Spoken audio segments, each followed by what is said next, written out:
Uh, Good morning, members of the Fifth Estate. My attention has been drawn to some reckless statements emanating from leaders in our republic. Kenya is at a critical stage in its democratic and governance journey. While we face challenges, economic, political, and institutional, what remains clear is the strong and functional institutions that are our best bet for stability and progress as a country. One of such institutions is the National Intelligence Service, which is important to note, with all its imperfection, is a cradle in enhancing security in this country, both internal threats and external threats. It is therefore outrageous that a senior government officer, Justin Muturi, who is a CS Public Service and Human Capital, takes upon himself to recklessly undermine one of these institutions that's a credit for the Republic of Kenya.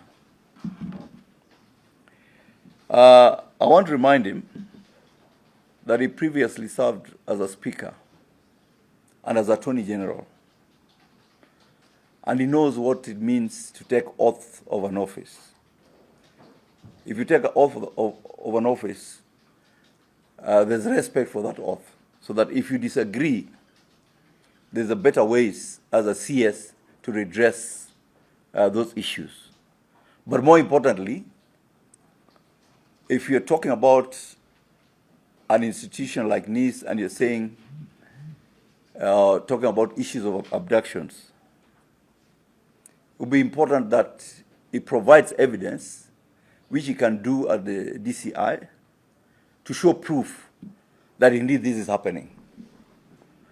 Number two, you remember the son of Muturi is 42 years.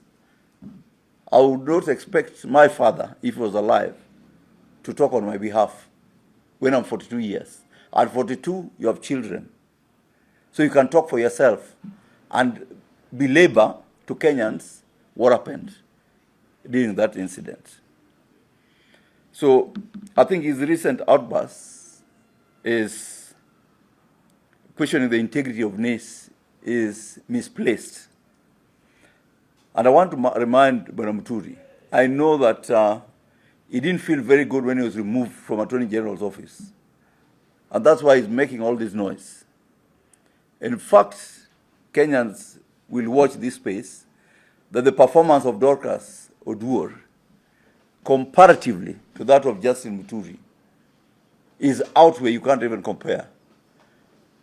The Attorney General's office, which has a mandate to execute legal issues within the Republic, nothing happened during his term.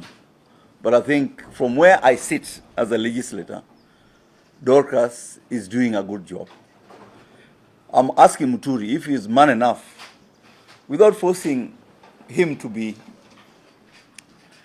removed from cabinet, if he is man enough, without looking for populist approach to politics, if he's man enough, he will go and resign, and Kenyans will respect him because he does not believe in the government that he's serving.